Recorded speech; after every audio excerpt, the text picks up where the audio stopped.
Bueno, bienvenidos a todos a esta clase. Esta es una clase espectacular que va a versar un poco sobre la epidemiología actual, tanto principalmente de los consumos sin sustancias, pero también va a dar algunos datos muy interesantes sobre el consumo de sustancias. ¿Quién mejor para ello que Diego Ruiz? Él es licenciado en psicología, magíster en política y planificación social, docente de grado y posgrado a nivel nacional en temas de salud mental y consumo problemático de sustancias, ex director del Observatorio Argentino de Drogas de Cedronar durante 2019 y 2023, llevó a cabo estudios de investigación y estadísticos muy importantes, y es actual director de epidemiología de la ciudad de Córdoba. También, nos acompaña ahí, que está sin cámara, el, el subgerente de adicciones de la red y de la ciudad de Buenos Aires, que es Guido Rebal. Bueno, Diego, bienvenido, te damos el espacio. Bueno, muchas gracias. Hola a todos y todas. La verdad que para mí es un gusto muy importante estar con ustedes. Le agradezco mucho también a Guido y a José la invitación y el acompañamiento siempre a esta propuesta que, dicho sea de paso, me parece sumamente importante, necesaria y que le ha dado a lo largo de los años una continuidad que creo que es muy, pero muy importante. Bueno, hoy vamos a tener una clase. A mí lo que siempre me gusta decir, que hablo desde mis distintas experiencias en el campo de los consumos de sustancias, primeros años de mi carrera más relacionados con la clínica de las adicciones, por así decirlo, después posteriormente en el abordaje comunitario de las problemáticas de consumo y los últimos 9 años antes del cargo actual que tengo en la CEDRONAR, en la Secretaría de Políticas sobre Drogas de Argentina, y bueno, por supuesto, hasta el 2023 estuve, hasta diciembre del 2023 estuve a cargo del Observatorio Argentino de Drogas. El esquema de lo que yo les preparé tiene que ver con 3 momentos, van a ver, y lo primero que pido es que me acompañen a plantear una perspectiva crítica de cómo han sido las investigaciones en el campo de los consumos. Nos vamos a dar cuenta el por qué y vamos a dar cuenta también cómo esos errores que hemos cometido históricamente al investigar el fenómeno en el campo de los consumos se trasladan también al fenómeno reciente del consumo de juegos digitales y demás. Entonces tenemos 3 momentos en esta clase. Un primer momento donde vamos a desarrollar por qué somos críticos en lo que es la investigación tradicional. En un segundo momento yo les voy a dar siempre de una forma preliminar algo de evidencia de lo que tiene que ver con juego actualmente, de lo poco que hay. Vamos a explicar el por qué. Y después les voy a dar algunos datos y algunos nuevos indicadores, que es un poco el sentido de por qué somos críticos, porque también se puede preguntar de otra manera, cómo estamos en el campo de los consumos, qué otras preguntas. Todo esto, y es lo que más a mí me interesa, que a ustedes les permita pensar qué otro tipo de respuestas podemos dar en el campo de los consumos, ¿no? Que es claramente el punto, a mi entender, necesario e importante a la hora de desarrollar algo de estas características. Bueno, el nombre que yo le puse tiene que ver con eso, y enfoques innovadores. ¿Por qué? Porque entiendo que muchas veces la innovación en el campo de los consumos lo hemos buscado a partir de las perspectivas teóricas, lo hemos buscado a partir de los debates, a partir del incluso el ámbito legislativo, pocas veces lo hemos encontrado a partir de los datos.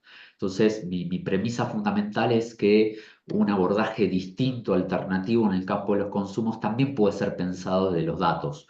¿Cuál es el problema? Bueno, que si no hacemos otro tipo de preguntas, no hacemos otro tipo de estudios, nunca lo vamos a poder hacer. Por eso un poco la perspectiva crítica que hoy les voy a presentar.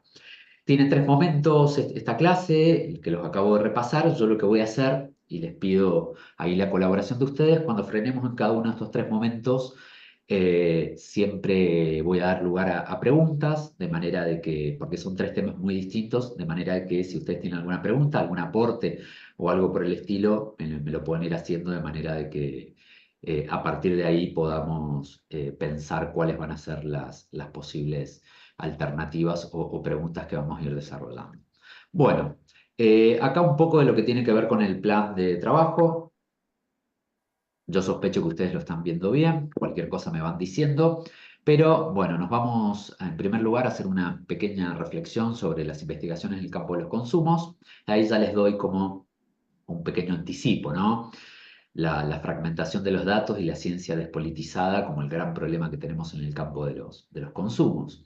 Después nos vamos a meter en la evidencia disponible, y hago acento en lo disponible porque no hay mucho, porque no es representativo y que solo nos da algunos indicios de cómo estamos en todo lo que tiene que ver con el juego online. Y después, por supuesto, voy a desarrollar, dividido en esos ejes, algo de lo que tiene que ver con el campo de los consumos, con nuevos indicadores para que nos permita pensar nuevas estrategias de prevención y atención, que es un poco lo que me interesa que ustedes hoy se lleven de lo que tiene que ver con la producción de información en el campo de los consumos. Bueno, yo siempre arranco con el ABC, nunca hay que olvidarlo, sé que es algo que ustedes ya lo tienen que haber visto en otras clases y demás, pero bueno, acá está el punto de partida del problema que nosotros tenemos, que lo que sucede, sucede en Argentina y por supuesto sucede en gran parte de la región.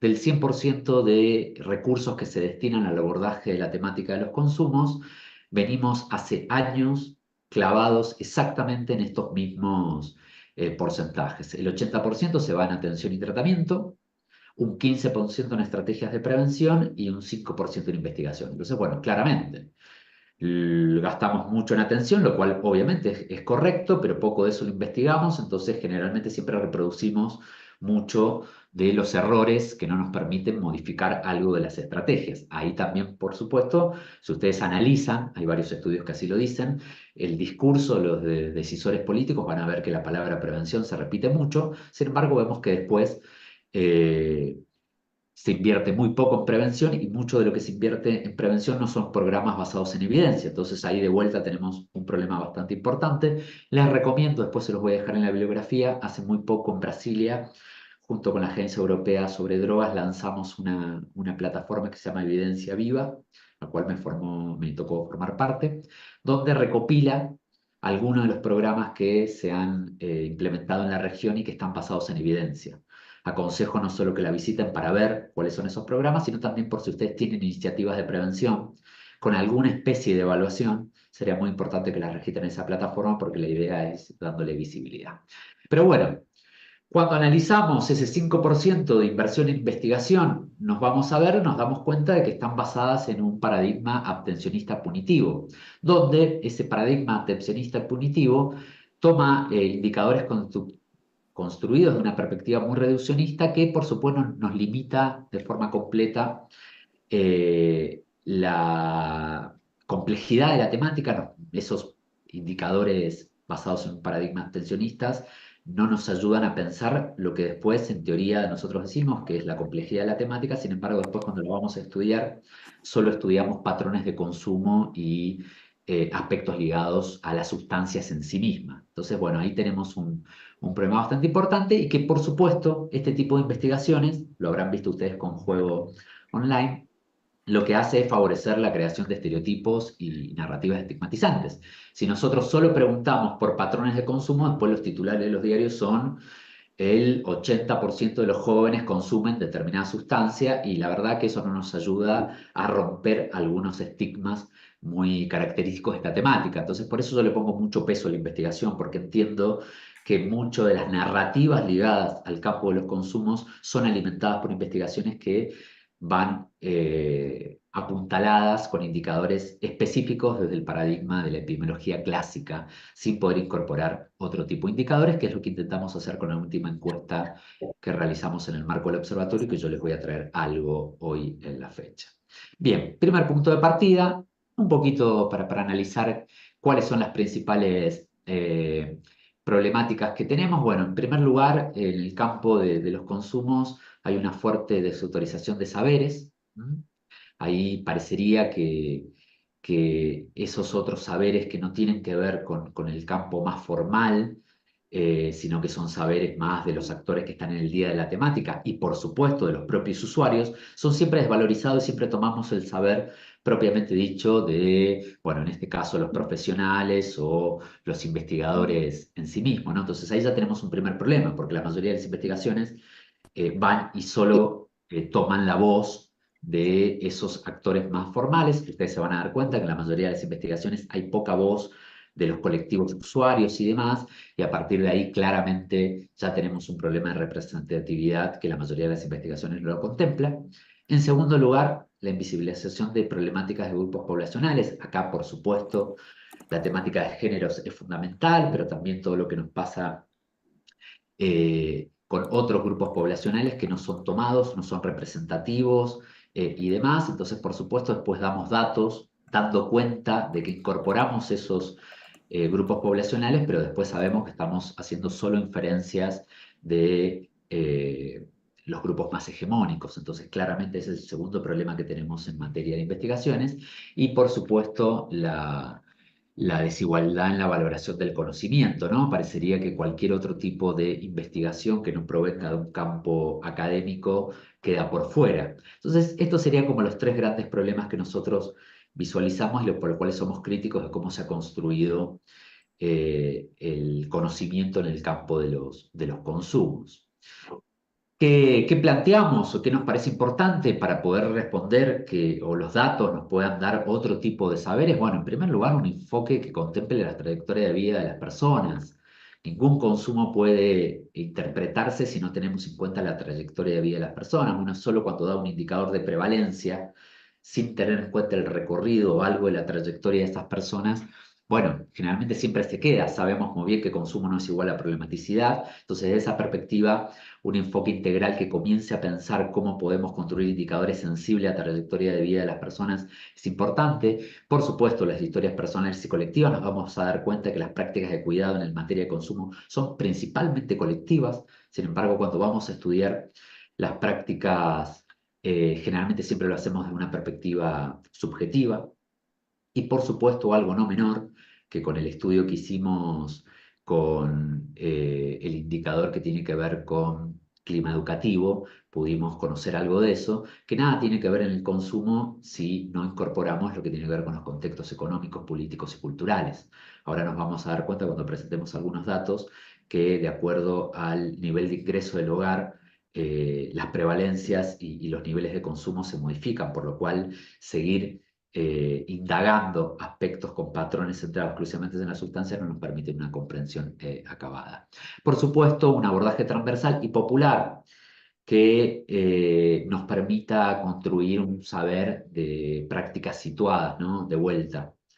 El consumo está muy arraigado a lo local. Muchas veces hacemos diagnósticos generales sin darnos cuenta que eso local determina por completo la relación que el sujeto va a establecer con un consumo, pero también las respuestas que puede llegar a tener en función de eso. Por lo cual es fundamental y me interesa hablarlo con ustedes porque ustedes están desarrollando prácticas actualmente y que esas prácticas o la evidencia que puedan sacar de esas prácticas tenga que ver con un conocimiento situado, y eso es fundamental.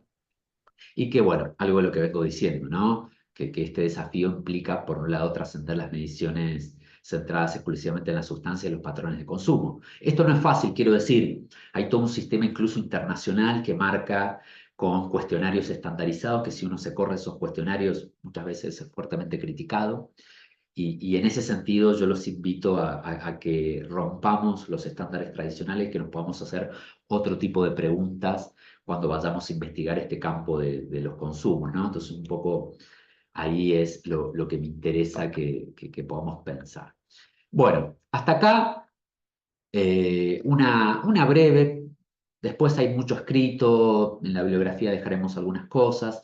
A lo largo del 2019 al 2023 en el observatorio hicimos muchos intentos, formamos parte también de la red internacional que promovía investigaciones basadas en género. Hay documentos que yo se los voy a dejar donde, bueno, con ayuda también de algunos programas de cooperación con América Latina y la Unión Europea, pudimos generar algunas instancias donde promovíamos que las investigaciones en materia de consumo incorporaran otros indicadores. Hay algo de esto, así que yo se los voy a dejar, pero acá algo mínimo de lo que tiene que ver con la perspectiva crítica que hoy les quiero traer en función de cómo han sido las investigaciones tradicionales en el campo de los consumos. Bueno, y acá partamos, esto sí me interesa que ustedes lo puedan ver, por supuesto esta presentación a ustedes les va a quedar, así que después lo pueden ver en detalle, que es un poco los antecedentes que nuestro país ha tenido en materia de estudios nacionales con representación nacional de cómo es la temática de los consumos. Ustedes van a ver lleno las portadas de los diarios de titulares que hablan sobre distintas dimensiones del campo de los consumos de sustancias, muchos desde una perspectiva alarmista, pero cuando van a ver la ficha o la fuente de esas notas, se van a ver que muchos de esos estudios no son representativos. En nuestro país tenemos solo 7 estudios de población general sobre la temática de los consumos, lo hablábamos más temprano en la previa de esta clase, de que ninguno de esos estudios incorporó lo que tiene que ver con juego online. Generalmente quien desarrolla estos estudios, que es el Observatorio Argentino de Drogas, y Cedronar en sí mismo no ha sido una temática que haya incorporado el nombre de ustedes, Secretaría de Políticas Integrales sobre Drogas de la Nación Argentina, el mismo nombre lo enmarca de esa forma, por lo cual van a ver que estamos bastante atrás del conocimiento de evidencia disponible sobre lo que tiene que ver con juego online. Pero sí me parece que es muy importante que ustedes sepan que estas son las fuentes más representativas que existen de estudios de población general en el país. La verdad es que según las normativas internacionales uno debería hacer un estudio de población general cada 2 años. Nuestro país no tiene esa historia. Solo hemos hecho 7 a lo largo de nuestra historia o de la creación del Observatorio Argentino de Drogas. Y siempre decir que, bueno, que ahí sí envidiamos un poco a nuestros vecinos, tanto de Uruguay como Chile, que generalmente tienen un ritmo de publicación mucho más acorde a lo que debería. Es verdad que Argentina tiene otro nivel de complejidad. Un estudio de población general demanda muchísimo dinero y es un operativo que nos lleva menos de 400 encuestadores, por lo cual la extensión de nuestro país lo hace difícil, pero bueno, me parece que es importante que ustedes sepan que son 7 los estudios de población general y que se pueden remitir a estos estudios, que yo ahora, por supuesto, del 2022 algo les voy a dar, pero bueno, que sepan que ahí tenemos, por supuesto, un desafío bastante importante. Bueno, hasta acá, no sé si hay alguna pregunta puntual, sé que es corto lo que he dado hasta el momento, pero antes de meterme con juego online, no quisiera dejar pasar si alguien quiera hacer alguna pregunta, algún señalamiento, lo escucho. Sí, Bueno, Diego, voy a acotar sí, algo. Yo, dale, por no sé supuesto. si hay alguno que quiera hacer una pregunta, levanta la mano, yo lo grito. Bueno, mostraste ahí la trayectoria de los principales estudios que tenemos a nivel nacional. Eh, Serían dos preguntas. Una de ellas es, otros países que mencionamos que tienen a lo mejor una frecuencia más idílica de estudios de prevalencia, etcétera, ¿siguen manteniendo este 80-15-5 con un mayor presupuesto? ¿O tienen, por ejemplo, un 80, no sé, 10 y 10, por decir, que tienen como más presupuesto en investigación sobre el total o le dan más importancia? Esa es una pregunta. Y la segunda es que, bueno, los estudios epidemiológicos en general que se han hecho, o sea, es muy difícil hacer el estudio en la población más vulnerabilizada, que es la población en situación de calle, que no es un número muy representativo. Ciudad de Buenos Aires tenemos alrededor de 2.000, 2.500 personas en situación de calle, pero bueno, sabemos que es una población que tiene, digamos, una prevalencia totalmente distinta a la población general de consumos y problemáticas relacionadas. Si en algún momento se contempló incluir de alguna forma a esa población dentro de la muestra de la población general, esa sería la segunda pregunta. O sea, Clarísimo. Bueno, con respecto a la primera, no, es una tendencia que se mantiene fija. Obviamente ahí podemos nosotros claramente estamos en un espacio de discusión, entonces ser críticos. Hay algo de la agenda pública, donde por supuesto el mantenimiento de dispositivos y la representación de la necesidad de dar una respuesta de atención siempre termina marcando la agenda y que por supuesto las investigaciones muchas veces son difíciles de sacarle un rédito de visibilidad. Entonces, muchas veces la tendencia de los decisores es ir a, bueno, armar propuestas que tiendan a desarrollar algo de estas características. Eso y en segundo lugar, porque las investigaciones de vuelta siempre monitorean un criterio más epidemiológico, es cómo estamos en patrones de consumo. Pocas las investigaciones que hacen los observatorios nacionales.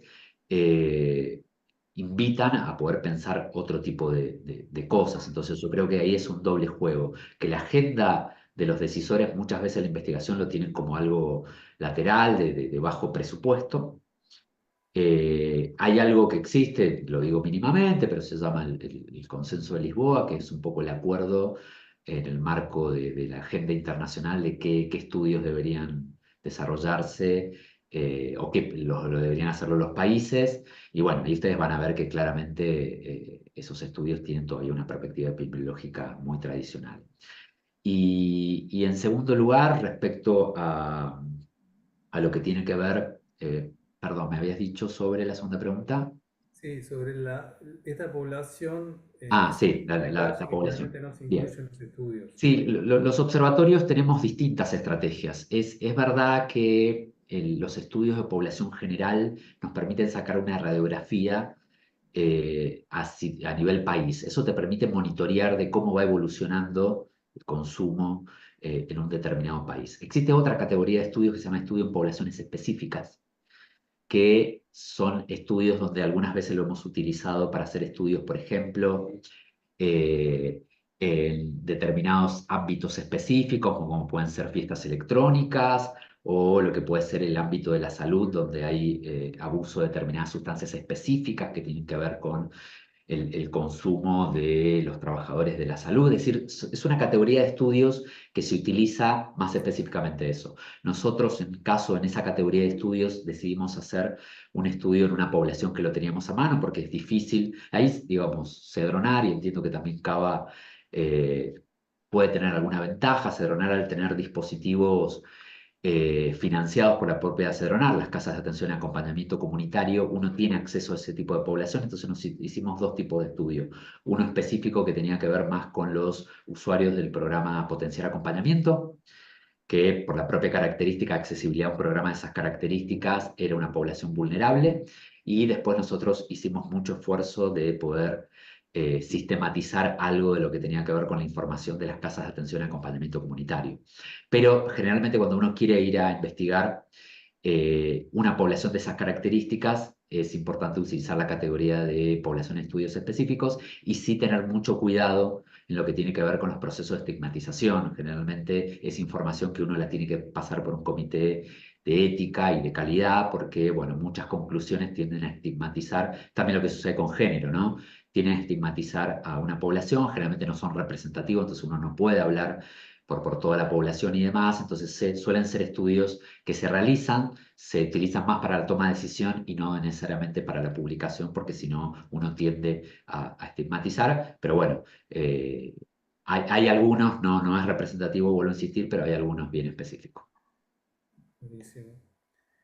No sé si hay Bueno, más. si hay alguien más, si no, sigo un poco más y paramos en la próxima. Solo decir Eh, esto. Ah, sí, ah, perdón, te escucho. no, un comentario, una reflexión de escucharlos, lo que estaban hablando. Yo tengo en el hospital más o menos 36, 37 años de práctica y en relación a estas cuestiones específicas que, digamos, la clínica misma, cuando se repiten los casos, llama la atención, uno los va contabilizando. Entonces, sin ser algo sistemático, a mí me derivan de juzgados casos eh, de oficios judiciales con pacientes que están, no pacientes, perdón, en un sistema como de probation, entonces en parte tienen que hacer las consultas. Y hay muchos casos de abuso sexual a menores y ahí yo lo que observé es una relación con el consumo de alcohol. Como para ver un tipo de consumo, a qué tipo de delito puede llevar, ¿no? Eso es como, digo, de pasar límites. Entonces, bueno, me llamó la atención porque no aparecían otros consumos, otras drogas. O sea, el 80%, 85% es todo alcohol, alcohol. Gracias, María, por el aporte. Hay un par de cuestiones. Primero, siempre hacer hincapié de este tipo de datos de aspectos clínicos. Nosotros hicimos mucho esfuerzo, un manual, que también se los puedo dejar en la bibliografía, que nosotros hicimos mucho esfuerzo a que aquellos que trabajan el día a día de la temática pudieran empezar a establecer pequeños procesos de investigación o sistematización, porque esa información es información que no te llega de ninguna manera y que es sumamente valorable. Así que digo, quiero ser claro que si, de acuerdo a tu experiencia y si hay algún tipo de registro de datos, hay algunos... Sabemos que por supuesto uno se lo lleva mucho la práctica diaria y que siempre el tema de sistematizar y de investigar queda para después.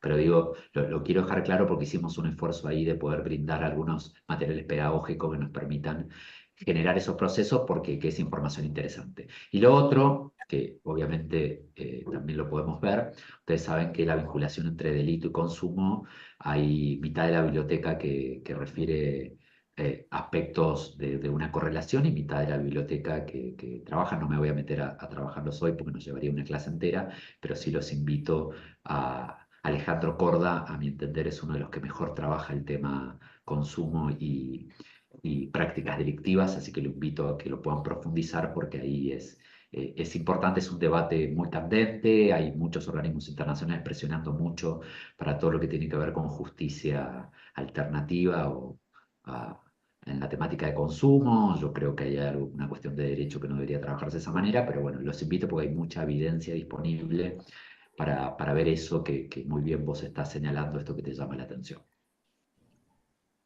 Bueno, sigo Gracias. no, por favor, sigo un poquito más y ya volvemos a parar. Bueno, como les decía, solo a los fines de ser riguroso, estos 7 estudios, hay 2 más que las hizo el INDEC por su cuenta, eh, y que lo que nosotros intentamos en el 2022 es hacerlo en conjunto con el INDEC, porque entendemos que la fragmentación nunca es buena, entonces por eso no están acá los estudios, acá están solo los estudios que hizo el Observatorio Argentino de Drogas, el INDEC hizo 2 por fuera, los pueden consultar también, pero bueno, el 2022 es en conjunto, por eso ahí aparece OAT INDEC conjunto. Bueno, vayamos un poco a pensar, a ver, mira. La verdad que la evidencia disponible en el campo del ámbito del juego online es poca. Yo les traje 4 fuentes, ninguna es representativa. Por supuesto, valoramos la iniciativa, se nota que son hechas más al calor de la urgencia del último año. Entonces les traje algunos de estos datos para que los podamos pensar en conjunto. No sería yo si no les digo que creo que estamos cometiendo los mismos errores, que volvemos a preguntar sobre patrones de consumo o de juego, mejor dicho, y que creo que eso no nos ayuda a pensar algo de lo que tiene que ver con las prácticas. Pero les traje 4 de estas fuentes, les pido la reserva que implica que la metodología o la ficha de estos estudios muchas veces no está disponible y demás. Insisto, muchos se hacen más al calor de tener que sostener un discurso, pero a mi entender, por cómo quienes lo han tomado, por cómo lo han articulado, por quienes han participado, a mí me genera determinado nivel de confianza. Por eso se los traigo. Una que tiene que ver con UNICEF, que son 600 casos. Otra de una consultora que la dejé porque hay un área de Ciudad de Buenos Aires que la tomó para hacer una inferencia propia de Ciudad de Buenos Aires, entonces por eso dejé la de IVOPE, pero no deja de ser una consultora. Otra que salió hoy el informe final, Apostar no es un juego, que se las traje también para que veamos algunos datos, que es así, si bien son 700 casos y es una metodología bola de nieve, me parece interesante porque participaron muchas universidades, es un proyecto con universidades atrás, por lo cual me genera determinada confiabilidad, y algo un poco más quali, que si bien todavía no está publicado, hay algunos datos preliminares de lo que viene haciendo el Instituto de Investigaciones Psicológicas y el CONICET, que es algo un poco más quali que se los quería traer.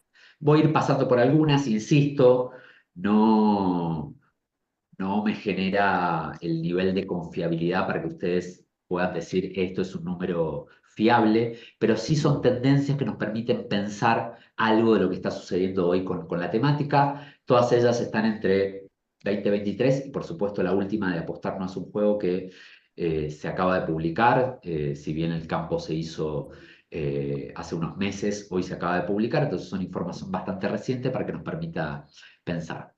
Algunas de las cuestiones, ustedes esto ya lo habrán visto, pero siempre es importante decirlo.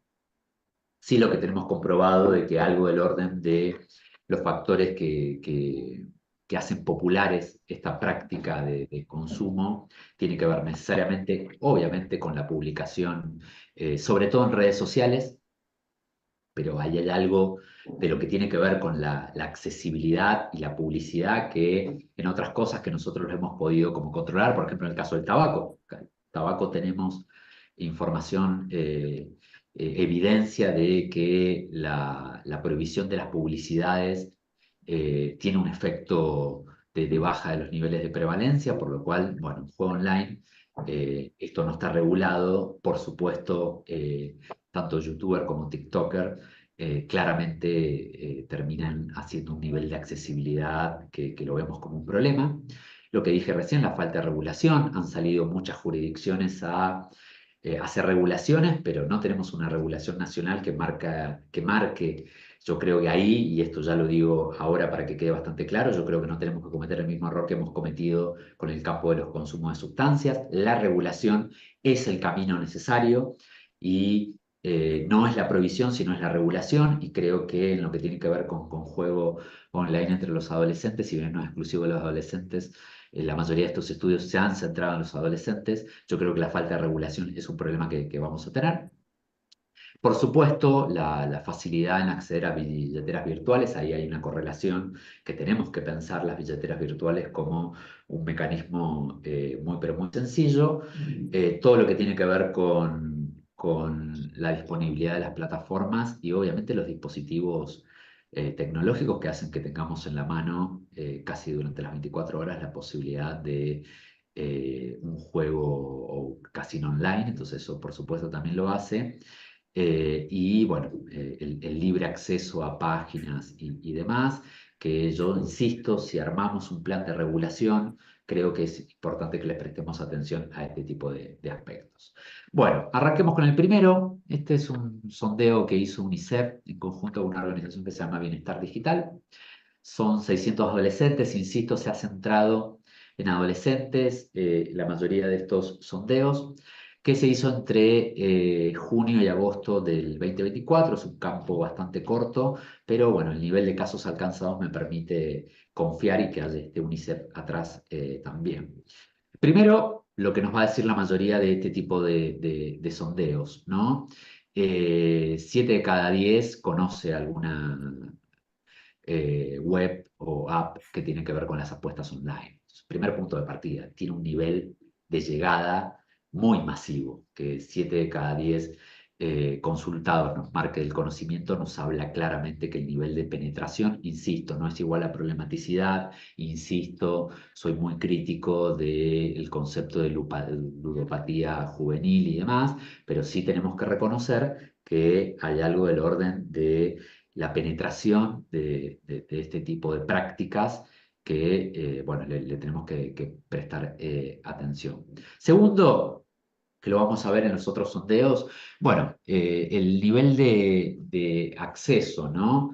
El 42% lo hace a partir de directamente, pero ese 30% le tenemos que prestar atención, se comienza a armar una cadena de actores intermediarios, tanto para lo que es los préstamos de dinero como para la accesibilidad, que le tenemos que prestar atención. Vieron como todo mercado nos pasa con el narcotráfico, todo mercado que no se regula, los propios empiezan a aparecer cadenas y actores que comienzan a formar parte. Bueno, acá lo vemos con claridad, algo de estas características. Y después un número que me parece importante que lo podamos pensar. Insisto, estamos hablando de 600 casos. No nos permite hacer grandes inferencias, pero creo que es importante poder pensarlo, que son los principales motivos, que haya algo del orden del ganar dinero y que esto de ganar dinero asociado con este otro aspecto que venimos viendo de estos famosos influencers que prometen una vida de riquezas, vendiendo cursos y demás. Creo que hay algo del orden de que muchas veces a los jóvenes le estamos generando, sobre todo jóvenes varones, estamos generando, y hay algo de la construcción de masculinidades que tenemos que trabajar mucho, le estamos generando una idea de idealización de, bueno, generar grandes sumas de dinero, que mucho de esto se puede colar en lo que tiene que ver con el juego online, y 3 de cada 10 lo hace por diversión y entretenimiento, como los dos grandes elementos que nos explican algo del orden del consumo, ¿no? El pasar el tiempo y el entretenerse, como algo del malestar de la época, donde en muchas ocasiones encontramos un contexto donde necesitamos estar estimulados todo el tiempo. Bueno, esto viene perfecto a los fines de poder generar diversión, pero por otro lado, algo que a mí me preocupa mucho de este modelo de, bueno, la riqueza y el ganar dinero fácil como una salida posible, ¿no? Y bueno, algo ahí ya lo vamos a ver con otros, pero bueno, un 9% de los encuestados piensan en apostar online todos los días, pero tenemos que prestarle atención a ese 17 que lo hace muy seguido, ese 38% que algunas veces, ¿no? Como elementos del orden de que nos permita pensar algo del uso del tiempo, ¿no? Como algo no menor para poder pensar. Insisto, esto a ustedes les va a ayudar a cuando hablamos de las prácticas preventivas, por ejemplo. Obviamente que las prácticas preventivas no pueden no tener un componente que tenga que ver con interpelar algo del orden de estas representaciones de la ganancia de dinero fácil o la diversión a partir de esto, ¿no? ¿Qué mundo estamos construyendo si la diversión principal tiene que ver con el juego y ese tipo de cosas? Eh, bueno, hay algo del orden también de la publicidad en Internet. Si tenemos un dispositivo todo el tiempo en la mano y consumimos redes sociales, la publicidad en Internet es una publicidad muy difícil de regular. Si a esto se le sumamos los influencers, nos da casi un 50% de llegada a partir de estos dos aspectos que muchas veces el mundo adulto no lo puede regular, porque el uso de una red social, y cuando a medida que va scrolleando le van apareciendo determinadas publicidades, o un influencer que sigue, bueno, hace difícil que eso que tanto pregonamos de la importancia de que el mundo adulto regule algo de estas características, las familias y demás, bueno, muchas veces se hace como muy difícil poder llevar algo de estas características, y obviamente algo que no tenemos que dejar de lado, que es el ámbito deportivo, 14%, donde, bueno, sabemos muy bien que para el 2027 España ha prohibido que en las camisetas de los clubes de fútbol estén los sitios de apuestas online. Bueno, nosotros venimos muy tardíamente con esto, sino que, por supuesto, los dos grandes clubes más importantes de nuestro país tienen en sus camisetas la publicidad de plataformas de apuesta. Entonces, claramente ahí vemos algo de estas características. Y el otro punto que, insisto, nos ayuda a pensar algo de lo que tiene que ver con lo preventivo, que es esto: bueno, 4 de cada 10 admite que nunca se habló en su casa sobre los riesgos de apostar.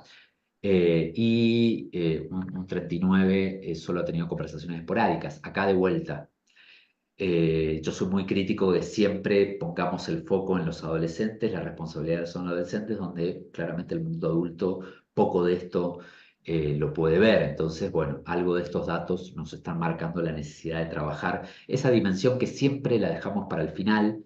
Parecería, ustedes saben que de las 3 estrategias preventivas, el 80% son estrategias que van al ámbito educativo, a hablarles directamente a los jóvenes, y muy poco se hace de prevención en el ámbito familiar. Muchas veces incluso vamos a las escuelas, pero hablamos poco con los referentes, con los directivos, sino que vamos y bajamos línea con los jóvenes, lo cual está bien y es algo que debemos hacer, pero yo insisto, si solo le hablamos a los jóvenes, perdemos de vista un actor estratégico que tiene que ver con el mundo adulto, en algo de lo que tiene que ver con el juego online. Yo creo que se está poniendo muy de manifiesto la importancia de que el mundo adulto también comience a problematizar su rol. El otro punto que lo voy a pasar rápido, porque algunos, insisto, como es una consultora y que la ficha técnica no está muy clara, solo se lo dejé a los fines de poder decir algunas cosas. Lo primero es una encuesta que se hizo a 10.000 personas. Las condiciones, la estratificación de esas respuestas, uno tiene que ser muy cuidadoso con los datos que se da, pero insisto, como un área de Ciudad de Buenos Aires lo tomó y lo ha publicitado, un área de gobierno de Ciudad de Buenos Aires, debo ser consistente con traérselas a ustedes, porque seguramente lo van a poder ver en algo otro tipo de publicación que se pueda hacer y demás. Déjenme que quiero ser exacto con el área que tomó estos datos para poder decir cómo está en Ciudad de Buenos Aires. El Ministerio de Desarrollo Humano y Hábitat, ¿no? Entonces, bueno, como lo tomó el Ministerio de Desarrollo Humano y Hábitat para hacer algunas inferencias, yo hoy decidí traérselas. Primero, el 12,5 de los jóvenes entre 15 y 24 años han apostado.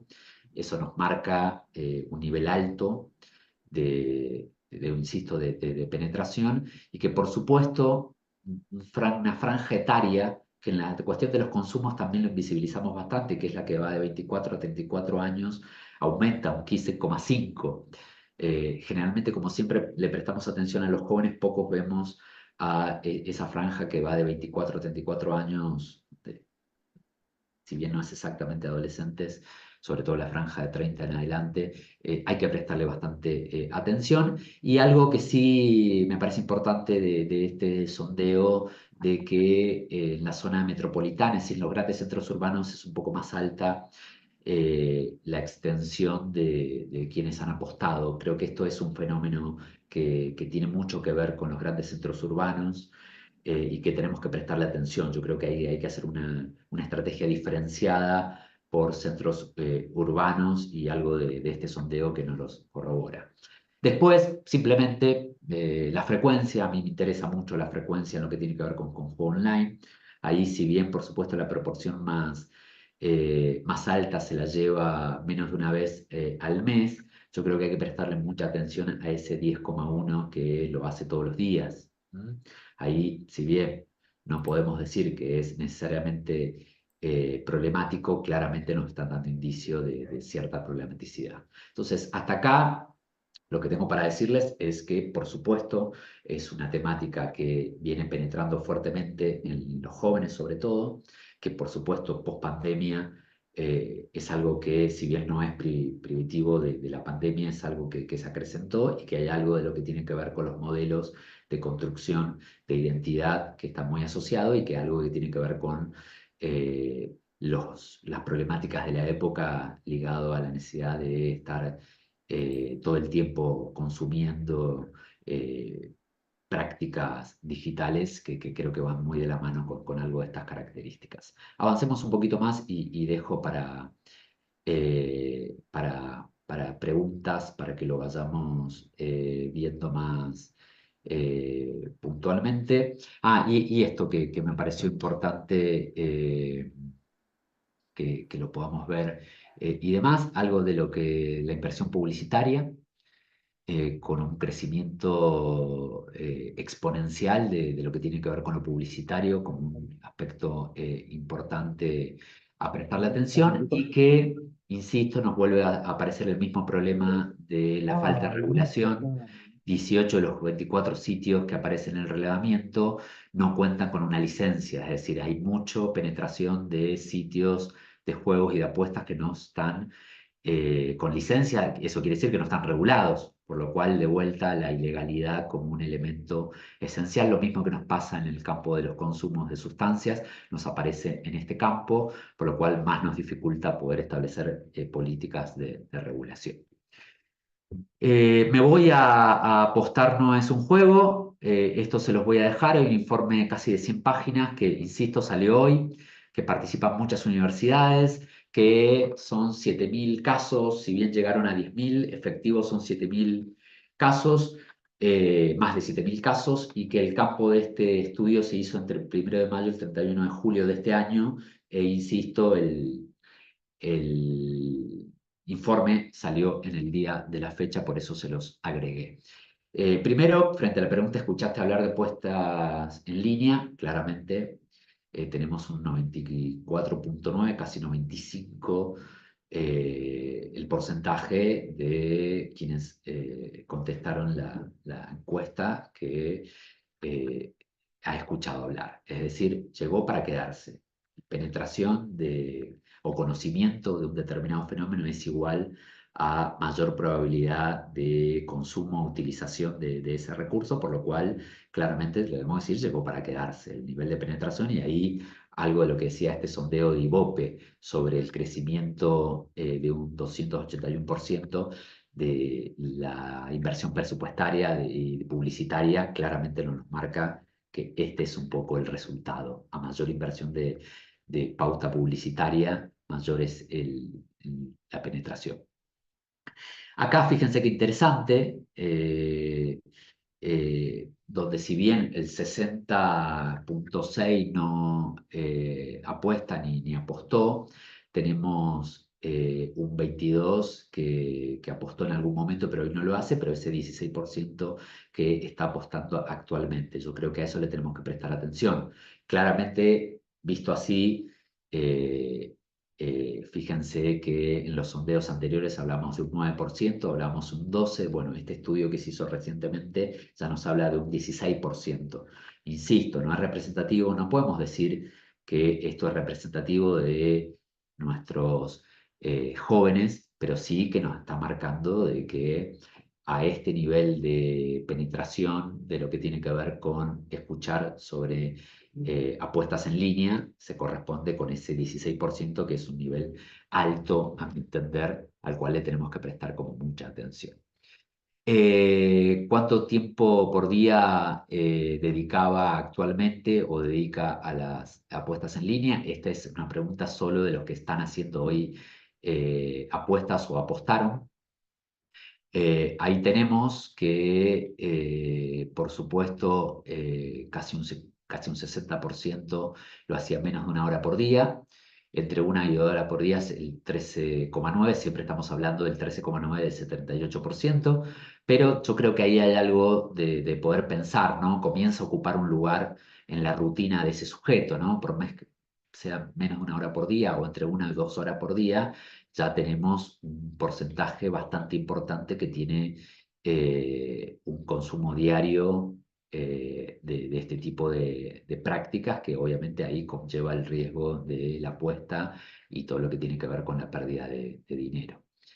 De ese porcentaje que realiza apuestas actualmente, o que apostó que realiza apuestas actualmente, casi un 75% cree que eso puede convertirse en una adicción. A mi entender, por ahí quizás podrían haber preguntado de una manera distinta, pero vemos algo del orden de la percepción de riesgo de que esta población que hace apuestas hoy lo puede ver. Yo creo que hay un efecto de todo este boom mediático que se ha dado en los últimos meses. Bueno, tiene, por supuesto, un efecto de, bueno, alertar a aquellos que hoy están haciendo apuestas que eso se puede convertir en un problema. Por supuesto, en el caso de un influencer muy famoso que en las últimas semanas habló sobre su problematicidad en relación a la apuesta online. Yo creo que ayuda mucho y demás, pero bueno, tenemos algo para que las prácticas preventivas se puedan prestarle atención, que es, tenemos cierta percepción de riesgo de lo que implica las apuestas y esa creencia de que puede convertirse en una adicción. Y la cantidad de dinero que consideras que perdiste, ahí fíjense que si bien ese 48% de los que apostaron dice que es poca, tenemos casi un 20% que considera que es mucha. Otro aspecto para prestarle muchísima atención, ¿no?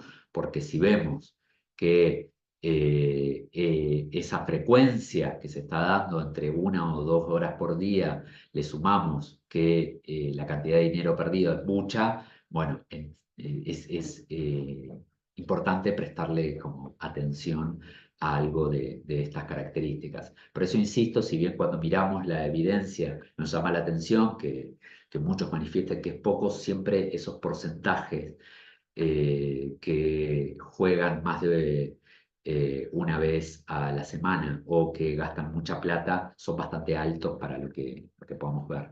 ¿Mm? Y por último, algo un poquito más cualitativo que me interesaba, si bien estos datos todavía no están publicados, sí hay algo preliminar que tiene que ver con algo más quali, Y ahí, bueno, quienes realizan este estudio del Instituto de Investigaciones Psicológicas y el CONICET nos marcan de que hay algo, ya estaríamos pudiendo comprobar que el bombardeo mediático y las estrategias de marketing están generando un efecto que le tenemos que prestar atención. Mucho también y vienen estudiando algo de la variable de la vinculación con lo virtual como un reemplazo de las relaciones. Este estudio se hace mucho en ámbito universitario, por lo cual van a ver que hay muchas de las cuestiones pensadas más específicamente para ese ámbito, pero yo creo que la combinación del bombardeo mediático y la vinculación con los vínculos digitales a partir de situaciones de conflictividad, creo que son dos aspectos que son muy, pero muy importantes. Por supuesto, las características de los dispositivos móviles que están construidos a partir de esta perspectiva más ligada a la inmediatez, a la accesibilidad y a la constante novedad. Los datos que veía hace un rato nos los corroboran. Bueno, este estudio más quali nos permite machar con algo del orden de que a las apuestas online o el juego online claramente la característica de los dispositivos tecnológicos construidos de una lógica más ligada a la inmediatez, a la accesibilidad, a la novedad constante, son grandes aspectos que facilitan el uso y el abuso del juego online, ¿no? Claramente una estrategia preventiva no debería correr por fuera de poder interpelar de vuelta algo de estas prácticas. También y ya los escucho a ustedes. Este estudio más quali mira con preocupación algo que también venimos viendo, ustedes que tienen experiencia clínica seguramente lo verán, al igual que yo, de lo que tiene que ver con el grado de tolerancia, ¿no? Y esta sensación constante de la búsqueda de placer que rápidamente se va agotando. Yo soy muy crítico de que a nuestros jóvenes le estamos dando pocos ámbitos de participación y placer y eso claramente nos lleva a problematizar algo del orden del consumo de este tipo de juegos como un elemento no menor.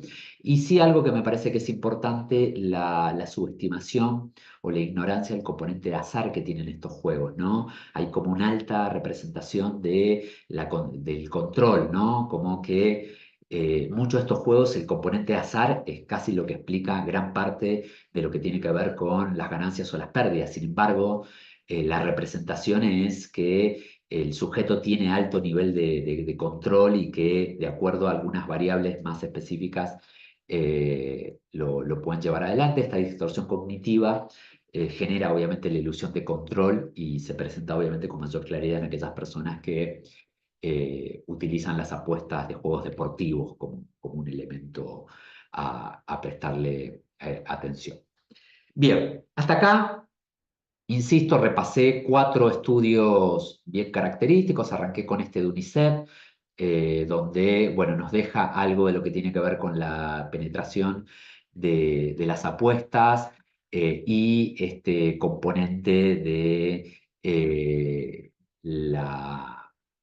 los distintos accesos que se dan, a veces directos, a través de cajeros que se utilizan por WhatsApp y demás, y que este estudio que hizo UNICEF a nosotros nos dice que es un tema que se sigue hablando poco en casa y que 4 de cada 10 nunca lo habló en su casa.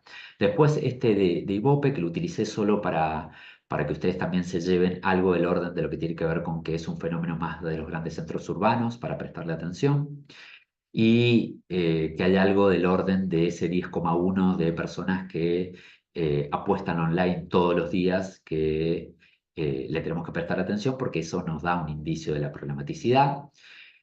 Y que gran parte de los sitios de apuestas, 18 de los 24, no cuentan con licencias, no están regulados, por lo cual ahí ya tenemos un problema. Y después me pasé a este estudio que se llama Apostarnos a un juego, donde participaron muchas universidades, que si bien es un estudio de 7.000 casos, que es bastante buen número de casos, como hacer una estrategia de bola de nieve no nos permite que sea representativo, pero digo, primer lugar, este dato que nos corrobora algo del orden de lo que tiene que ver con la penetración de una forma más preocupante. Ese 16 que apuesta actualmente, sumado al 22 que apostó alguna vez, nos da un 38% para prestarle atención. El tiempo que se le dedica como un elemento también importante y esta percepción de riesgo que creo que puede ser un buen elemento para tomarlo para las estrategias de prevención y algo de lo que tiene que ver con las pérdidas, que hay casi un 20% que dice que perdió mucho. Y después este estudio más quali, donde, bueno, ahí lo que me interesaba que ustedes pudieran ver algo de lo que tiene que ver con el bombardeo mediático y las estrategias de marketing que hoy están ya ejerciendo su influencia, los dispositivos móviles como el elemento fundamental construidos para la época por la inmediatez y la accesibilidad, y bueno, la tolerancia a la frustración y la búsqueda de placer continuo como el elemento no menor, como alguno de los aspectos a prestarle atención. Hasta acá lo que tiene que ver con juego online, insisto, intenté traerles lo que yo consideraba más serio de lo que hoy se está desarrollando, como para que tengan paneo. Yo creo que más de cara al año que viene, Cedronar seguramente lanzará algún estudio representativo que podamos realmente dimensionar la magnitud de la temática, pero bueno, en principio estos datos preliminares nos permiten plantear estas hipótesis que yo les he dicho a lo largo de esta segunda parte de la clase que he hablado. Los escucho, si hay preguntas, dudas, comentarios y demás. Si bien estamos con los tiempos ahí, todavía recuerden que nos queda la parte más de consumo de sustancias. Pero los escucho si hay algo de juego online que quieran comentar o preguntar. Te hago una consulta porque los estudios que trajiste en general son sobre adolescentes y jóvenes y en realidad se ve mucho gente, no, yo tengo 45, pero gente de mi edad y gente que juega mientras está en el trabajo. Quizás lo que todavía no pasó tanto es que esto haya generado un problema. O sea, hay gente mucha que tiene dinero para hacer esas apuestas, pero eso no quiere decir que no se le esté transformando en una conducta de dependencia o adictiva. Digo, mi pregunta es, ¿no hay estudios todavía en otras edades o hay o se está enfocando en los jóvenes por el tema este de que es ilegal porque tienen menos de 18, porque terminan con deudas que no pueden solventar o por qué es que se estudia esta edad? Sí, te lo deforma la agenda pública, ¿no? Generalmente se pone el foco, pero pasa con el consumo de sustancias también, ¿no? Que siempre se pone el foco en los jóvenes, donde hay un aspecto que es claro, hay una situación de vulnerabilidad propia de la edad y de los recursos que está muy bien que los centremos ahí. Yo no, si bien algunos estudios hablan de lo que tiene que ver con los adultos, no me animé a ponerlos porque no me generaban como confianza algo esas características, pero sí coincido con vos de que quizás está más oculto, no solo porque quizás los niveles de ingreso lo permiten, sino también porque está mucho menos problematizado. De hecho, ustedes verán el consumo de pantalla de los adultos y los adultos mayores como un elemento no menor. Entonces yo coincido que esto va a ser como muy transversal, obviamente que lo centramos en algo de los jóvenes por algo de la vulnerabilidad que implica rápidamente, y porque ahí la publicidad, insisto con esto, llega de una forma más directa. Yo creo que ustedes si ven los influencers de los jóvenes apuntan mucho a lo que tiene que ver con los casinos online ilegales. Por ahí un adulto está más relacionado con las apuestas online y demás, pero yo coincido que es transversal, nos pasa igual en las situaciones de consumo, que es transversal a toda la sociedad, esto también va a suceder. Yo lo que diría es que tenemos que esperar un poco más para que haya estudios un poquito más representativos que nos permitan ver, porque también es una población más reacia a contestarte una encuesta como son estas. Todos los estudios que yo les he mostrado ahora son encuestas autoadministradas online. Entonces vos para poder llegar a una persona de 40, 50, quizás un encuestador cara a cara es más claro. Pero en breve yo entiendo que tendremos algo más de estas características, pero coincido que es algo que tenemos que problematizar como un elemento también de más 45, un aspecto que hay que prestarle atención. Buenísimo, Diego. Te hago una pregunta en relación a esto que vos mencionabas, que hay falta una ley nacional en relación a la temática, eh, que bueno, está como muy heterogéneo a nivel del país, la cuestión esta, por ejemplo, de, entre comillas, la restricción, el derecho a la desconexión, ¿no? Como lo llaman, no la prohibición del celular, sino el derecho a la desconexión. Sé que bueno, está casi indiscutido en la primaria, porque no todas las jurisdicciones a nivel nacional la tienen. Y bueno, y lo que es la secundaria está también es como bastante a libre albedrío. Por ejemplo, en la Ciudad de Buenos Aires está, pero depende del profesor. La otra vez estaba teniendo un adolescente que me decía que ellos no tienen ningún problema para usar el celular en clase. Eh, ¿Cómo ves esas medidas, digamos, hasta qué punto pueden ayudar para prevenir esta problemática? Esa sería una pregunta. Sí, excelente la pregunta, pues no nos hemos puesto de acuerdo todavía. Incluso los especialistas en educación saben que ahí la biblioteca también está dividida de cuánto debería los celulares formar parte del proceso de enseñanza y cuáles no. Yo creo que eso también lo tenemos que pensar. Digo, evoluciona con un nivel de rapidez que creo que no podemos tener como discusiones acabadas. Sí, yo lo que creo, por más que yo sé que me van a decir que alguien muy habilidoso puede saltear las prohibiciones, yo creo que la imposibilidad de, en el ámbito educativo de acceder a páginas de juego online y demás, insisto, yo sé que hay muchos muy habilidosos que pueden saltear eso, pero aunque sea vos puedas a un 30% limitar el acceso en ese tiempo, si hemos aprendido de toda la evidencia disponible que las estrategias ambientales en prevención son mucho más efectivas que las estrategias que van a buscar un cambio de comportamiento del sujeto, ¿no? Acá deben haber, al igual que yo, varios psicólogos y sabemos que el cambio de comportamiento es una de las dimensiones más estudiadas por la psicología, pero también más compleja. Entonces, hace mucho tiempo venimos viendo que las estrategias ambientales tienen mucho efecto, aquellas estrategias que no necesariamente implica que yo tenga que hacer un procesamiento racional para tomar una decisión, sino que el propio ambiente me va limitando. Entonces, yo insisto que poder pensar para este tema estrategias ambientales es una buena práctica y que creo que en el ámbito educativo poder desarrollar estrategias ambientales creo que sigue siendo una estrategia válida en ese sentido. Sí. Buenísimo. Sí, sí, tal cual. Yo coincido. Y te hago como una acotación y también como una pregunta, y vos cómo lo ves, que bueno, nosotros estamos siempre esperando la regulación desde el Estado, ¿no? Incluso muchas veces los padres dicen, che, y esto el Estado no hace nada, ¿no? Y muchas veces hay también una responsabilidad muy grande de la regulación desde la familia, ¿no? Que es esto, ¿no?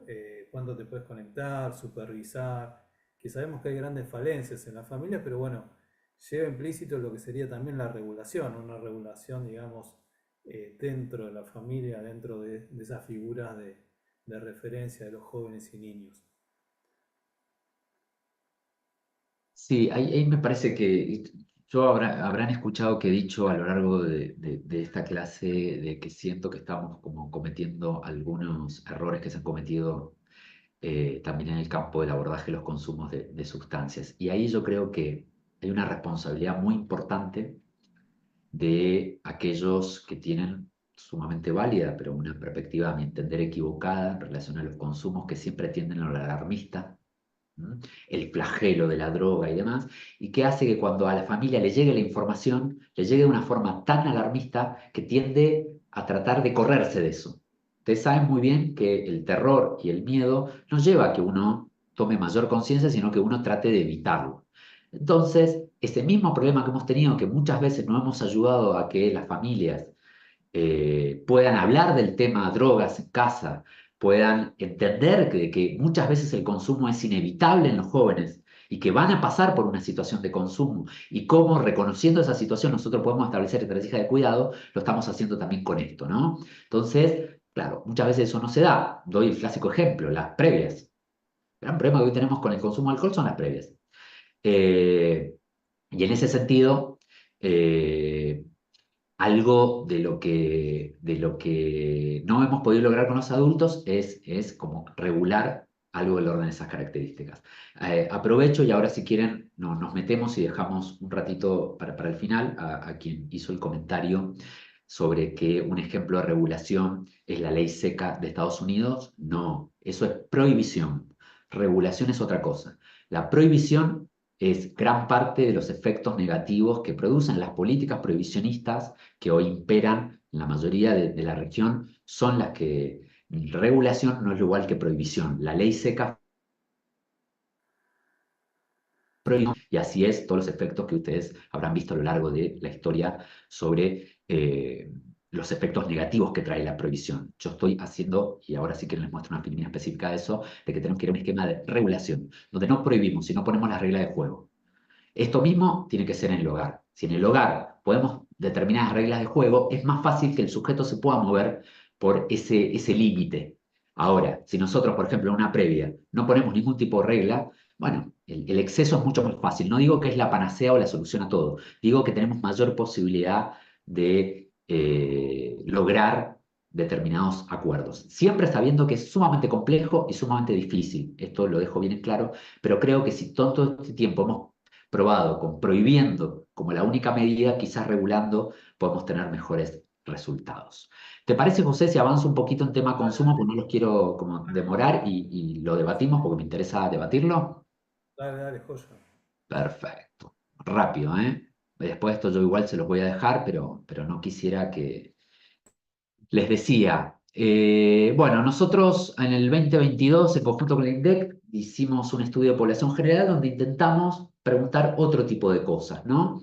Esta encuesta, que hoy ya tiene 8 publicaciones, sí, 8 publicaciones, 6 a lo largo de lo que fue mi gestión en el observatorio y 2 en la nueva gestión, es la encuesta sobre consumo y prácticas de cuidado, hecha con el conjunto con el INDEC, y ustedes pueden encontrar en la web tanto del INDEC como del Observatorio Argentino de Drogas estas publicaciones, igual yo se las voy a dejar. ¿Qué hicimos nosotros con esta encuesta? Bueno, preguntamos los indicadores epidemiológicos clásicos, pero le sumamos otras preguntas. Es decir, le preguntamos cuánto consumís, prevalencia de vida, año y mes, edad de primer consumo, le preguntamos si tenía un consumo abusivo, todo eso también lo preguntamos, pero le sumamos otras preguntas y le fuimos a preguntar cuáles son tus principales motivos para consumir, si tomás recaudos o no, si en qué lugar lo haces, con qué compañía y si decidís no cuidarte, ¿cuáles son los motivos para no cuidarte? Y a partir de eso también les preguntamos, generalmente estos estudios siempre preguntan sobre el acceso a salud, al acceso al sistema formal, si fuiste o no a un centro de salud. Nosotros, entendiendo que había algo de lo comunitario, decidimos ampliar las prácticas de cuidado y preguntamos si a esa persona le preocupa su consumo, ¿dónde trata de resolver algo de todo eso? ¿En la red de autocuidado, en la red afectiva, en la red comunitaria o en la red formal del sistema de salud? Algo de eso vamos a ver. Bueno, nada. Vamos a lo clásico en materia epidemiológica. Seguimos manteniendo el criterio epidemiológico de los últimos 7 estudios de población general, donde el alcohol sigue siendo la sustancia más consumida por los argentinos, seguida por el tabaco. El tabaco es la única sustancia que baja su consumo. Ahí obviamente la hipótesis es que gran parte de los consumidores de tabaco, algunos se pasaron al consumo de otro tipo de sustancia y otro, por supuesto, de que, y esto se refrenda también a nivel mundial, las estrategias ambientales han ayudado a disminuir el consumo de tabaco. Marihuana como un consumo, ahí marihuana nosotros por primera vez preguntamos sobre el consumo, si ese consumo de marihuana era para consumo recreativo o era consumo de marihuana medicinal. Tranquilizantes y cocaína como el criterio epidemiológico que se mantiene, insisto, la única sustancia que bajó su consumo es el tabaco, el resto se mantiene igual o aumenta algunos pequeños puntos. Bueno, esto algo del orden de lo que les decía, algo de la lectura de estos datos es, en primer lugar, se mantienen las tendencias observadas en estudios anteriores y ahí sí me parece que es importante que le prestemos atención a los nuevos emergentes, pero sin perder de vista lo esencial. Hay una presión muy fuerte porque le prestemos atención al consumo de sustancias como el fentanilo, que está siendo claramente eh, una problemática muy grande en Estados Unidos. Yo le digo sí, por supuesto, pero no tenemos que perder de vista de que, de acuerdo a los estudios de mortalidad, en nuestro país la gente los estudios de mortalidad marcan claramente que el mayor o la muerte directa relacionada con el consumo de sustancias tiene que ver con alcohol y tabaco, ¿no? Como elemento a prestarle atención, ¿no? Porque si hay un indicador claro y que se mantiene a lo largo de los años, es el indicador sobre mortalidad, donde claramente la mortalidad relacionada con el consumo de sustancias está muy ligada al alcohol y al tabaco. Un poco más. Acá algo de lo que tiene que ver, y la compañera lo decía, la mayoría de las sustancias tienen un consumo transversal, de acuerdo a las franjas etarias. De acuerdo al género, tiende a, si bien sigue siendo más alto el consumo en varones, tiende a achicarse la distancia entre estos perfiles, pero ahí fíjense, por ejemplo, por primera vez en este estudio preguntamos el consumo de mayores de 60 y fíjense que sobre todo en el consumo de alcohol, los mayores de 60 presentan una prevalencia bastante alta, que ahora lo vamos a ver más en detalle, y les pido que presten especial atención a esa barra amarilla, que es el indicador de clima educativo. Como este estudio lo pudimos hacer con el INDEC, en base a la encuesta permanente de hogares, pudimos cruzar por nivel de ingreso del hogar. Y fíjense que en alcohol, los hogares con clima educativo alto, que sería un nivel de ingreso alto, tienen mayor consumo que los hogares con clima educativo bajo. Fíjense que la representación siempre marca que las clases con menores niveles de ingreso consumen más. Bueno, el estudio no nos dice esto. El estudio nos marca de que, salvo en el tabaco, donde el consumo en clima educativo bajo es más alto, en el resto de las sustancias siempre hay un consumo más en hogares con clima educativo alto. Digo, para prestarle atención, es una hipótesis de que le tenemos que prestar atención. Algo de lo que tiene que ver con los motivos. Decidimos preguntar por motivos. Siempre que preguntamos por motivos más ligados a aspectos negativos, si era por tristeza, si era por soledad y demás. Nunca preguntamos por esa dimensión siempre poco explorada en el ámbito de los consumos, que es el placer. Decidimos por primera vez preguntar sobre el placer y nos llevamos la sorpresa de una proporción importante. Nos manifestó que consume por placer, por curiosidad, porque busca nuevas experiencias. Ahí me pregunto, ¿no será entonces la importancia de que el placer lo comencemos a incorporar en las estrategias preventivas? Eso que tanto temor le hemos tenido a lo largo de los años, que parecería que hablamos de placer, estamos avalando el consumo, nos has hecho que la búsqueda de sensaciones placenteras sea como la dimensión menos explorada en el análisis de los consumos. Bueno, yo invito a que lo incorporemos, que las estrategias preventivas tienen que incorporar e interpelar esas prácticas donde muchas veces el placer solo viene del consumo de una sustancia. Claramente esto nos ayuda a pensar también que tenemos que empezar a incorporar la gestión de riesgos y placeres en las estrategias de prevención y reducción de daños, y que claramente nos rompe entonces la idea de esta estrategia preventiva tan utilizada que es los testimonios, ¿no? Esto de que llevamos a una persona a que nos cuente su mala experiencia en relación al consumo. Bueno, los testimonios son una de las pocas estrategias preventivas que tienen evidencia, donde nos marca claramente de que no tiene ningún efecto el testimonio, y que en muchos casos son iatrogénicos. Entonces, claramente haber podido preguntar sobre motivaciones de consumo que no solo tengan que ver con efectos negativos nos permite aclararnos algo hacia dónde tenemos que evolucionar. Bueno, nos preguntamos también con quiénes, y ahí claramente, salvo la franja etaria de adultos mayores, la mayoría lo hace con otros. El consumo es colectivo. Por eso es un error que sigamos queriendo cambiar solo conductas individuales, porque los consumos son prácticas colectivas.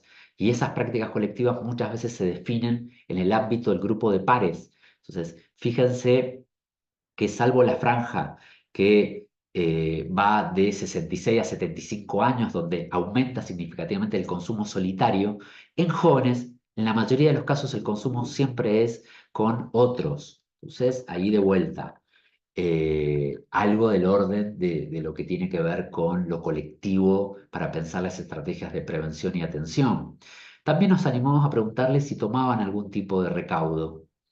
Esta es una temática que siempre ha tratado al consumidor como un sujeto kamikaze que no puede regular ningún tipo de cuidado. Y la verdad que nos dimos cuenta cuando lo preguntamos, que lo preguntamos por primera vez, que una proporción importante eh, menciona entre 1 o 2 recaudos frente al consumo. Eso quiere decir que hay algo del orden de las prácticas de cuidado que nosotros tenemos que potenciar con las estrategias preventivas y no negar que la gente también establece ciertas pautas de cuidado que las tenemos que potenciar en esta perspectiva. Entonces, ahí de vuelta. Estos datos nos subraya la importancia de la educación y la información como elementos fundamentales para las estrategias de prevención y tratamiento. Esto que les decía, el estereotipo marca que las personas que consumen son autodestructivas o están despreocupadas por su salud. Nosotros acá entendimos que no, que muchas veces no saben qué implementar, pero que hay algo de las prácticas de cuidado que tenemos que poder desarrollar. Y esto que les decía, la práctica de consumo de drogas como algo social, contextual y colectivo, que suelen definirse de manera colectiva. Por eso no sirve nada que sigamos haciendo estrategias preventivas que solo busquen cambiar la conducta individual. Bueno, algo que nos preocupó mucho, lo que tiene que ver con las 2 sustancias que hay mayor consumo en mujeres que en varones, es los tranquilizantes y la marihuana medicinal. Hay algo entonces de la medicalización de la vida cotidiana que se representa de cuerpo entero a esta temática y que le tenemos que prestar atención. Tenemos una alta prevalencia de consumo de tranquilizantes y necesariamente eso nos marca lo que algunas de las teorías nos vienen diciendo de la medicalización de la vida cotidiana.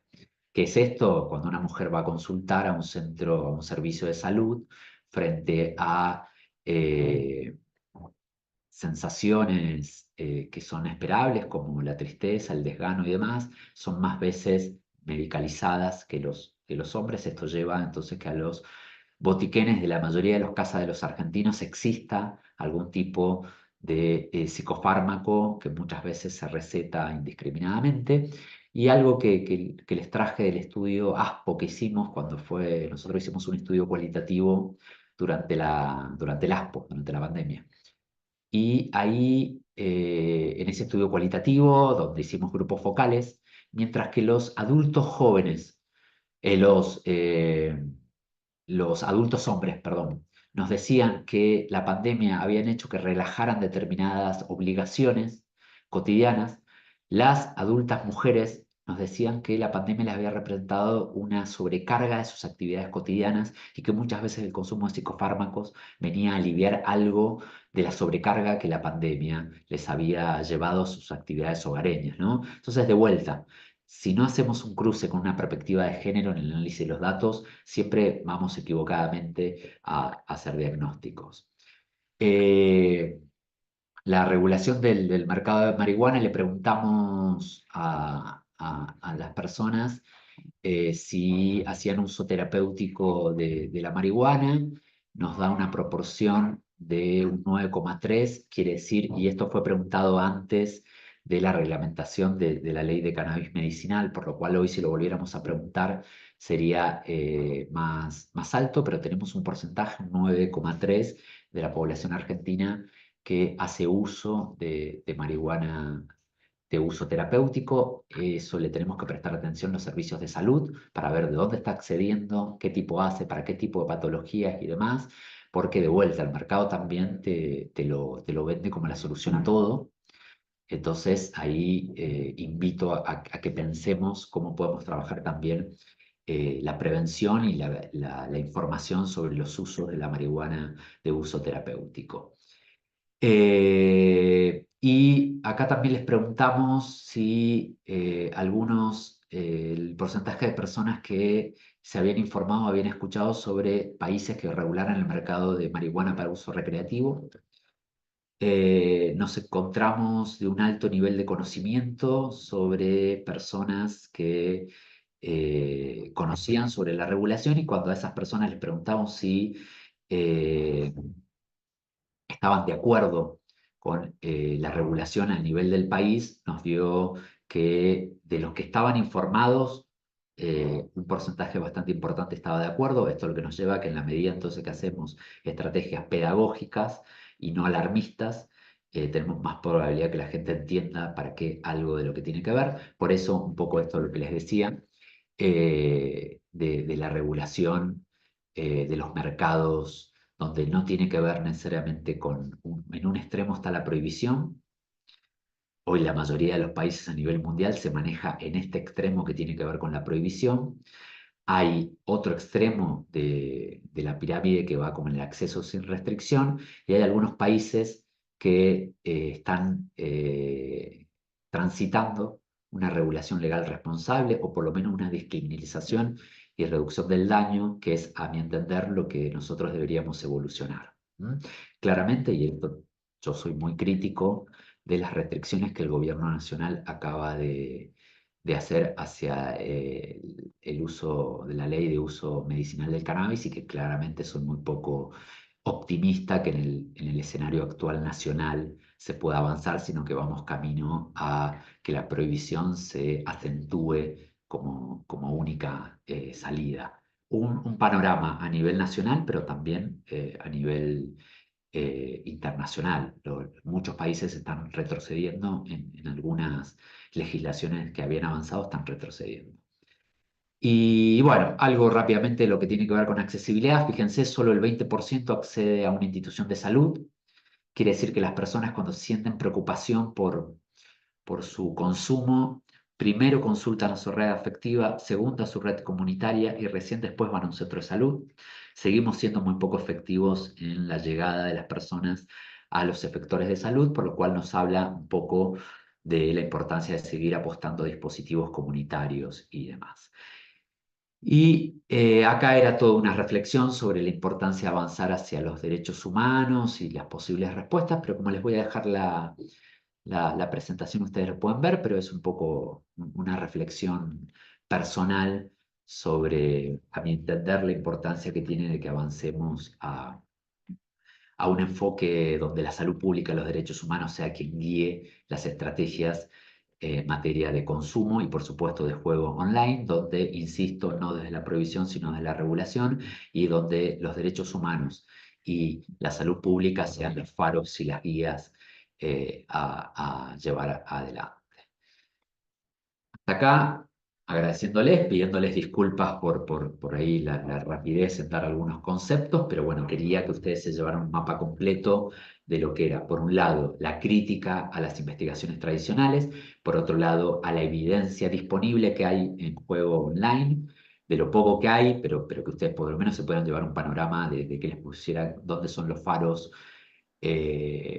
a prestarle atención, y algo de lo que fue la última encuesta que tenemos en el país sobre consumo en prácticas de cuidado. Como les digo, hay 8 publicaciones hechas, así que ustedes lo pueden ver, pero que en la medida en que hicimos otras preguntas pudimos conocer otro tipo de cosas, como, bueno, lo que les decía del placer, lo que decía del consumo colectivo, lo que les decía de la opinión de las personas hacia la regulación del mercado de marihuana recreativa y otro tipo de cosas, que, bueno, en la medida que hacemos otras preguntas nos podemos conocer otro tipo de cosas y a partir de ahí desarrollar otro tipo de estrategias. Bueno, Diego, acá estoy, sin cámara. Hoy se me complicó, pero te escuché atentamente. Excelente presentación, como siempre. Bueno, agradecerte eh, desde mi lugar y en nombre del equipo. La verdad que siempre es un placer escucharte. Coincidimos en casi todos los puntos. Yo quería rescatar algo que lo dijiste ahora en el último pasaje, que yo creo que es algo clave para entender un poco toda esta temática de los consumos, eventualmente la problemática y ahora, digamos, toda esta corriente de la problemática en consumos digitales o la ciberludopatía que tiene tan alerta a toda la sociedad, o por lo menos, digamos, a todo el sistema de salud.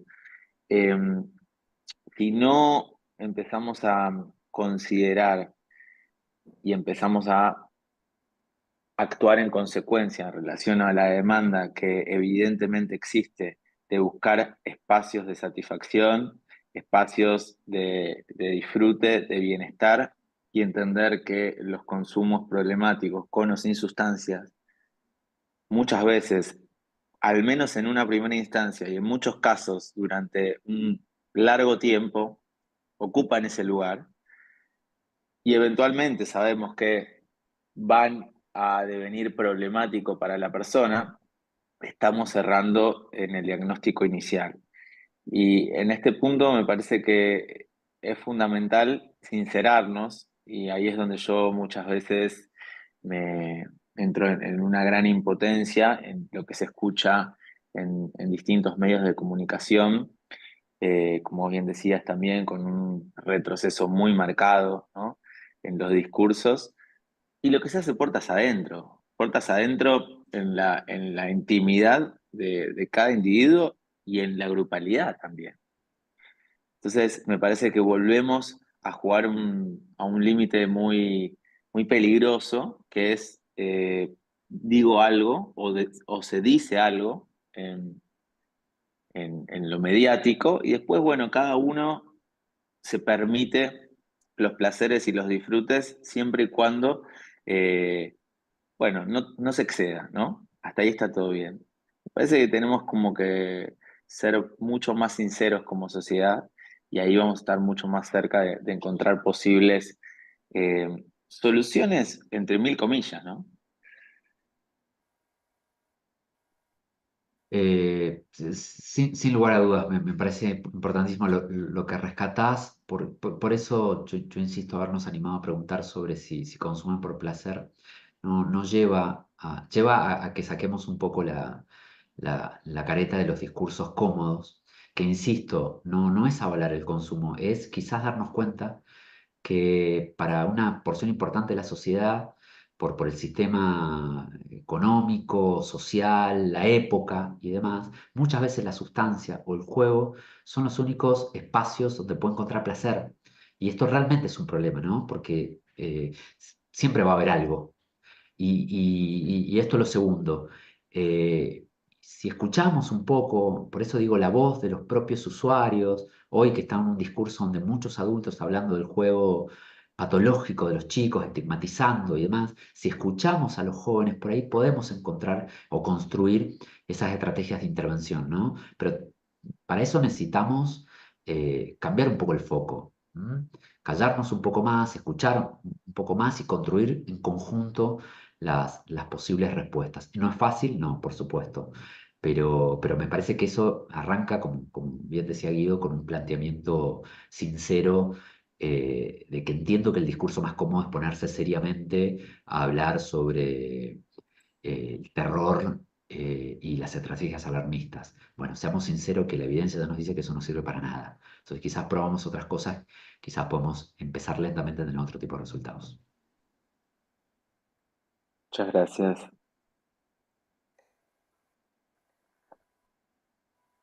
Ahí hay comentarios en agradecimiento. ¿Alguien quiere decir algo más? Puede hacerlo.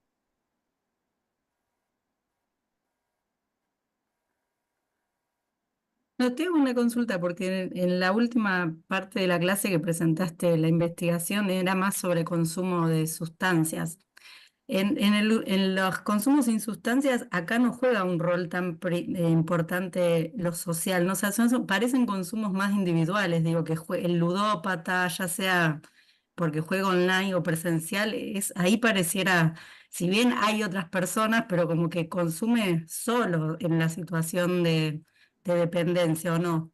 O en esto también se está viendo en los consumos sin sustancia. Está muy buena tu pregunta. Mira, yo haría de forma transversal, cuando hablamos de jóvenes, el rol de lo colectivo. A nosotros, por ejemplo, nos sorprendió mucho cuando hicimos el estudio de pandemia, que mientras que cuando le preguntamos a los adultos si había aumentado o no su consumo de alcohol, los adultos nos decían que había aumentado, los jóvenes nos decían que había disminuido. ¿Por qué? Porque ya no estaban saliendo de noche, porque, ¿se entiende? El consumo está muy vinculado a compartir con otros. Es verdad que la práctica del juego termina siendo una práctica individual, pero que muchas veces está muy atravesada por otros. O porque te paso créditos para que juegues, o porque te comparto esto, o porque gran parte de la experiencia también se comparte con otros. Ustedes vean cómo son las prácticas, digo, mientras están jugando, están chateando, están hablando con otros, digo, forma parte con otros. Entonces yo evitaría mayormente lo posible conceptualizar como algo individual, por más que la práctica es individual, muchas veces está atravesado con otros. Si ustedes ven grupos, si van a trabajar a una escuela y ven grupos, van a ver que van a consumir medianamente en la misma plataforma, están atravesados porque generalmente esto se comparte. Por eso insisto, muchas veces la estrategia implica desde lo grupal interpelar algunas prácticas.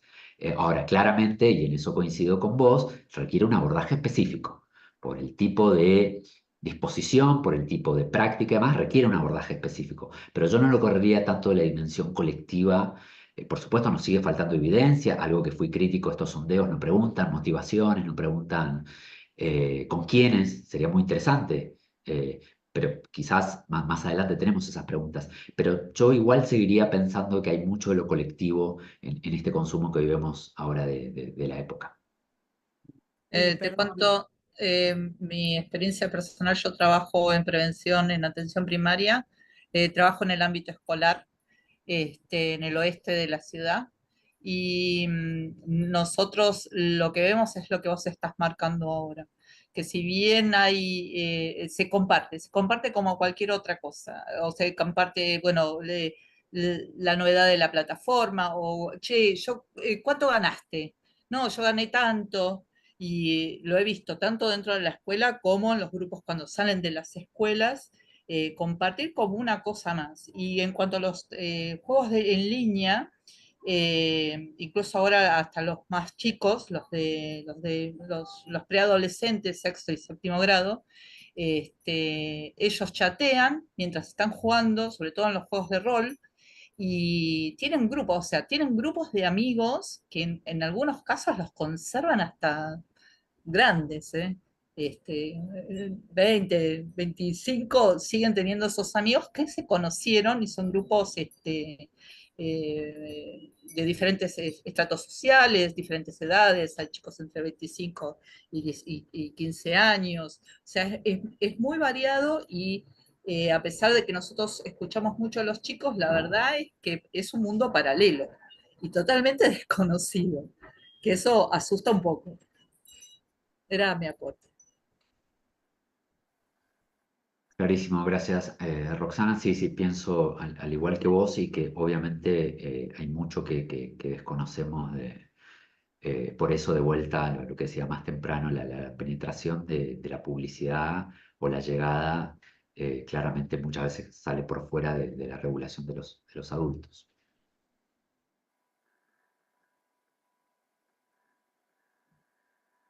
Sí, yo un comentario o por ahí algo que me quedo pensando con lo que estuviste señalando en la exposición es en lo que se hace en materia preventiva, ¿no? Y en lo que podemos hacer desde los espacios de salud en los que laburamos en materia preventiva en relación esto a la falta de regulación y a la avanzada de todo lo mediático y de las redes y lo que circula entre los adolescentes en las redes. Digo TikTok, digo los influencers. Esto porque tengo una hija de 20 y me dice cómo circula eso, la información, cómo incluso hay influencers que están como a favor y fogonean para los juegos y otros que no, que empiezan a circular discursos de que no está bueno, ¿no? Como ha sucedido con otras cosas, por ejemplo, con cuestiones que tuvimos en relación, por ejemplo, me acuerdo cuando fue toda la despenalización del aborto, ¿no? Y que había posicionamientos, ¿no? De los influencers y cuestiones ligadas a la ESI o cuestiones que ya tenemos más instaladas en salud Y lo que veo por ahí es cómo desde salud vamos muy atrás de todo eso. La falta, por ejemplo, hoy queríamos, no sé, desde cuestiones de difusión, ¿no? Como, no sé, cuestiones de materiales de comunicación. ¿Qué tenemos? ¿No? Y cómo trabajamos los equipos con, por ejemplo, algo que necesitas, no sé, haces algo de trabajo en sala de espera en el centro de salud con el tema de pantallas o ciberbullying o vas a una escuela y qué tenés hasta, y digo desde a nivel de material gráfico o comunicativo en relación a esto, cuando venimos laborando ya hace más de 20 años con otras líneas donde ya está más instalado. Digo que me parece que ahí estamos como en una desigualdad enorme en materia de qué hacer desde lo preventivo, ¿no? Como cómo trabajar o abordar esto cuando vos, qué sé yo, en las salas de espera tenés a los adultos así, cuando vos estás tratando de hacer una sala, no digo así, y señalo mirando el teléfono en la sala de espera de pediatría, con los pibis, ¿no? Que por ahí te escuchan más si estás hablando porque le llama la atención y su madre o su abuela o su padre está así con el celular.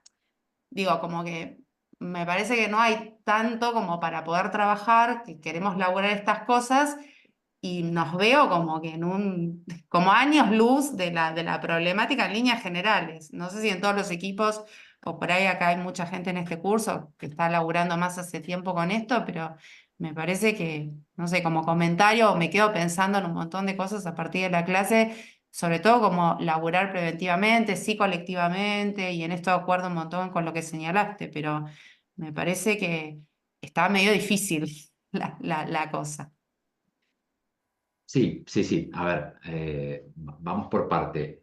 No quita que lo que nosotros podamos hacer, por más que sea una escala menor, como es el centro de salud, como es el trabajo en una escuela, digo, que esa práctica preventiva pueda tomar la mejor evidencia disponible y establecer otro criterio, es un montón. Yo lo que quiero decir eh, es doblemente el problema si nosotros incluso aquellos esfuerzos, por mucho o poco que sean, los seguimos haciendo en el marco de un parámetro estándar de que nos quedamos tranquilos, de que vamos y decimos determinadas cosas y ahí se cierra. Yo en eso entonces quiero, como le dije más temprano a la compañera, si podemos sacar información de un dispositivo específico, es un montón, acá también es un montón, si una práctica preventiva le podemos como acompañar y un espacio donde esos pibes pasen, fueron escuchados y fueron interpelados. Dicho esto, yo creo que todos los trabajadores en el campo de la salud mental venimos hace ya mucho tiempo observando esto de que parece que cada vez más complejo, que la pandemia nos dejó algo y que cuando queremos abordar algo de esas características aparece otro tipo de cosas. Creo que todavía, y tenemos que también que ser sinceros, de que estamos aprendiendo mucho todavía todo lo que tiene que ver con juego online y parece que, yo se lo comentaba a los compañeros, hace un año y medio nosotros hicimos un estudio de universitarios y costó convencer de que era importante preguntar sobre consumo de pantallas.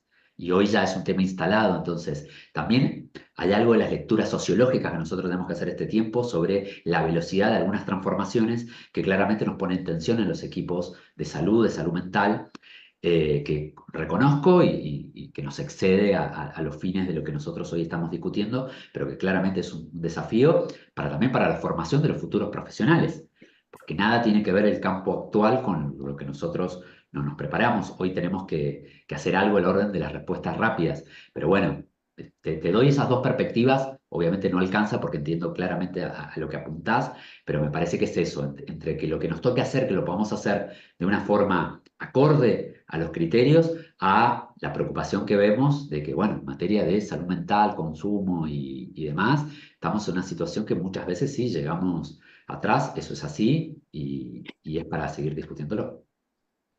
Bueno, muchísimas gracias, Diego, nuevamente. Una clase espectacular. Muchas gracias a todas y todos los compañeros y compañeras por estar, por sus intervenciones y las participaciones muy interesantes. Eh, José, Marie, el equipo. Bueno, nos vemos la próxima. Diego, siempre un placer contar con vos. Estamos en contacto. Ustedes, muchas gracias, como siempre, abrazo grande. Fuerte abrazo. Chao, chao. Chao. Gracias. Gracias.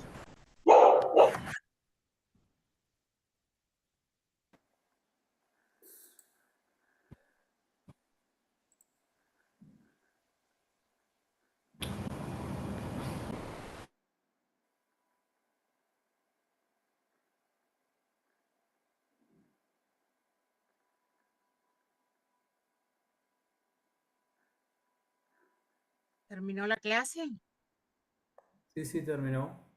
Bueno, gracias. Terminó.